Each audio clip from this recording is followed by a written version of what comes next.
Hey everyone, welcome back. In today's video, we're tackling another hands-on project, this time in a corporate IT security setting. Our goal is to determine if the USB B drive contains any confidential documents and report our findings. Let's dive right in. First, we'll open Autopsy for Windows. I already got it opened up right here.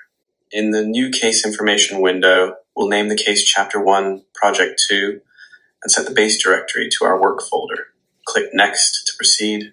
In the additional information window, we'll enter Chapter 1, Project 2 as the case number and add our name as the examiner. Then we'll click Finish to move on to the next step. Now, we need to select the data source. In the Select Data Source window, we'll choose Disk Image or VM file from the drop-down menu. Then we'll click Browse to locate the image file, which is stored in our work folder.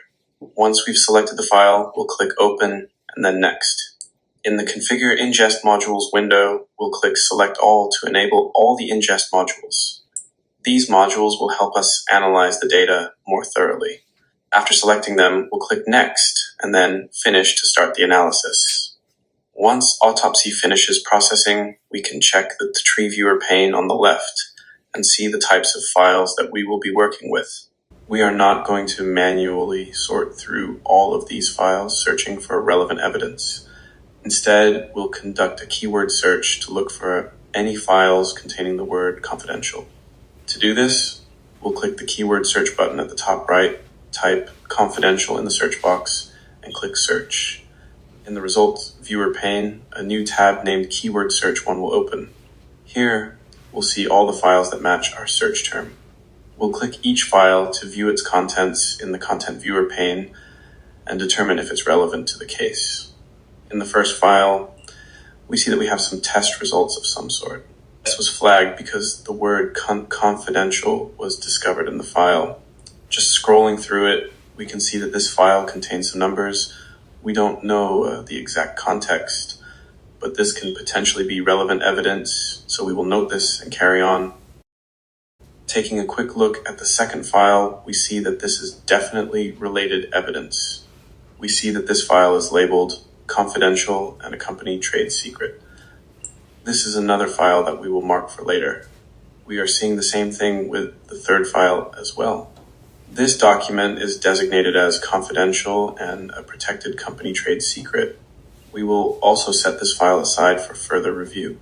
To save some time, it's safe to assume that all these documents containing the word confidential should be marked for further analysis. To do so, I am simply going to hold the Shift key and select these files, then right-click and select Add File Tags, and then select Tag and Comment, select New Tag. We are going to name our new tag Recovered Office Documents. Select OK, then OK again. This helps us organize and reference these files later. Next, we'll generate a report. We'll click Generate Report at the top of the screen. In the Generate Report window, we'll select the Results Excel option and click Next. In the Configure Artifacts Report window, we'll click the Tagged Results button and select the Recovered Office Documents checkbox. Then we'll click Finish to generate the report. Once the report is ready, we'll click the Results Excel path name to open the Excel file.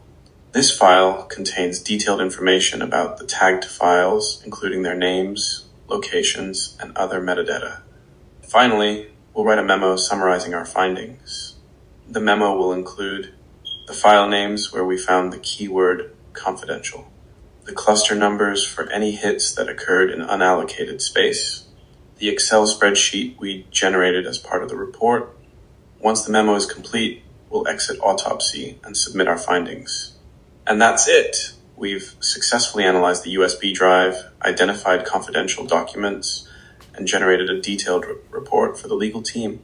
If you found this walkthrough helpful, don't forget to give this video a thumbs up and subscribe to the channel for more tutorials like this.